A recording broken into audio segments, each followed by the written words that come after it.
Candidat unique en lice pour ce scrutin crucial devant élire son président, poste auquel il a démissionné il y a 3 jours pour se représenter et mettre fin à une saga judiciaire contestant sa légitimité, Tidjane Thiam devient de nouveau le président du Parti démocratique de Côte d'Ivoire après avoir recueilli 5190 voix sur 5202 voix, soit 99,77% des suffrages exprimés. C'était donc là un congrès sans lui mais pour lui. Sur les 45 bureaux de vote établis, Tidjane Thiam a succédé à lui-même, repoussant ainsi une possible condamnation orchestrée par l'ancien délégué départemental du parti, à Coupé, qui a introduit une action judiciaire lui reprochant le fait qu'il ne serait pas exclusivement ivoirien au moment de son élection à la présidence du parti. Tout était calculé.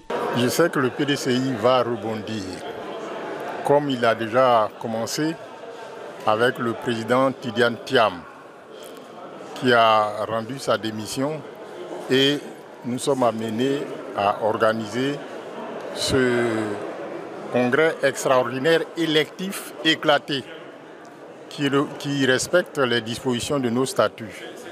Et je suis convaincu qu'au terme de cette journée, le président Tidjane Thiam va être réélu président du PDCI RDA. Si on nous lance les cailloux, c'est parce qu'on a des bons fruits, c'est parce qu'on est compétent, c'est parce qu'on a de la valeur.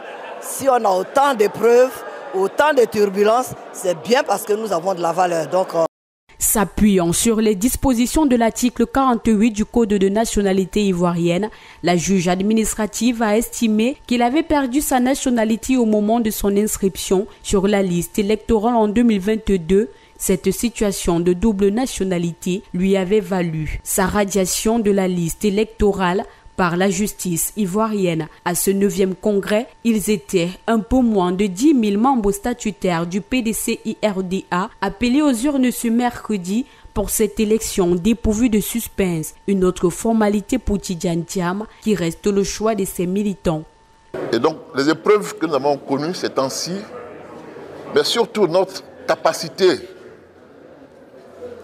de réaction, d'anticipation, je pense devrait faire comprendre à tous que le PDCI reviendra au pouvoir d'État dans 5 mois, c'est-à-dire en octobre 2025. Cette étape étant passée, les défis restent énormes pour le PDCI RDA qui, pour les experts, devrait penser au plan B. Les obstacles judiciaires et politiques sont nombreux, ce qui oblige le PDCI, à mon sens, à voir la possibilité d'un plan B. En plus de cette bataille interne, la présidentielle de 2025 qui se profile à l'horizon, un obstacle de taille revient, l'inéligibilité de Thiam, radié il y a quelque temps de la présidentielle.